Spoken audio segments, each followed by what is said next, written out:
যেভাবে উপরে এসে ট্রিটমেন্ট দিবে একইভাবে উপজেলা লেভেলে ট্রিটমেন্ট দেবে। উন্নত করার জন্য এটা ম্যানেজমেন্ট থেকে আমরা কোম্পানি ফর্ম করেছি, like Sonargaon hotel, Sheraton hotel, own by government but managed by the executives. এটা একটা অথরিটি দেওয়া হয়, প্রফিট অর নট প্রফিট সিস্টেমে। এটাতে যা আয় হবে ওইটাতে এটা ব্যয় হবে, বাইরে কেউ এখানে নিতে পারবে না। এটাতে আমরা মানে নট লাইক দা আমাদের প্রেজেন্ট মেডিকেল স্ট্রাকচারের মতো না, এটা কোম্পানি ফর্ম করে কোম্পানির মাধ্যমে এটাকে ম্যানেজ করা হবে এবং এটা একটা উন্নত মানের হাসপাতাল হবে। আমাদের জনগণ স্বল্প মূল্যে বেস্ট ট্রিটমেন্ট পাবে। আমরা গত 2 মাস যাবত কিন্তু পরিচ্ছন্নতা অভিযান চালিয়েছি up to the district level, উপজেলা লেভেল পর্যন্ত সমন্বিতভাবে উপজেলা থেকে শহর পর্যন্ত আমরা কিন্তু পরিচ্ছন্নতা একটা অভিযান করতে যাচ্ছি। ফ্লাইং মশাগুলি মারা আমাদের সহজ, বাট লার্ভা যেগুলি পানিতে হয় এগুলিতে স্প্রে করলে থাকে না, স্প্রেতে ডাইলিউট হয়ে যায়।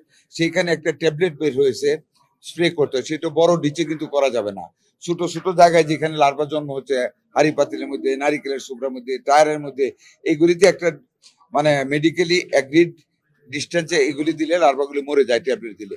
আমরা গতকাল মিটিং করে এই ট্যাবলেটগুলি আগামী 7 দিনের ভিতরে আমরা জোগাড় করতেছি মারার জন্য। এটা কিন্তু মেইনলি প্রিভেন্টিভ। কিউরে গেলে যদি বলেন, আমরা বিশেষজ্ঞ ডাক্তারদের মতামত দিয়েছি যে লিকেজ অফ প্লাজমা এখন আপনার প্লাটিলেটের প্রবলেমে কিন্তু মারা যাচ্ছে না, লিকেজ অফ প্রবলেম যখন হয়ে যায় তখন কিন্তু রোগী মারা যায়। সেই কারণে আমরা গত কার্ডিওলজি, সিভিল সার্জন সবার সাথে আমরা মিটিং করেছি। এটা আমরা ডাক্তারদেরকে ট্রেন আপ করতেছি, ট্রিটমেন্ট প্রোটোকল দেওয়া হচ্ছে, মানে মোবাইলে ওয়েবসাইটে দিয়ে দেওয়া হয়েছে।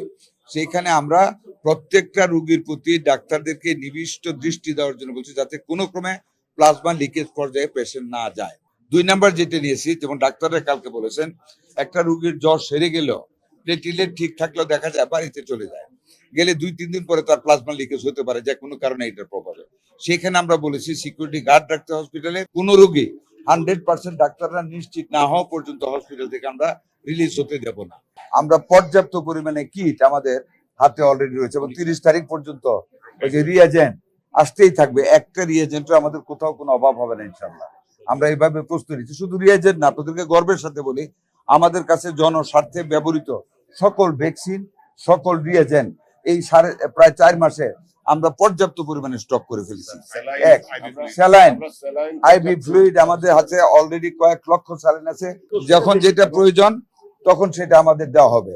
আরো আমাদের প্রস্তুতি, আপনাদের মেডিকেল চত্বরে আমরা একটা মোবাইল হাসপাতাল করেছি এবং ডাক্তারদের বলা হয়েছে তারা আলটিমেট যেভাবে উপরে এসে ট্রিটমেন্ট দিবে একইভাবে উপজেলা লেভেলে ট্রিটমেন্ট দেবে। সকল প্রিপারেশন আমরা নিয়েছি।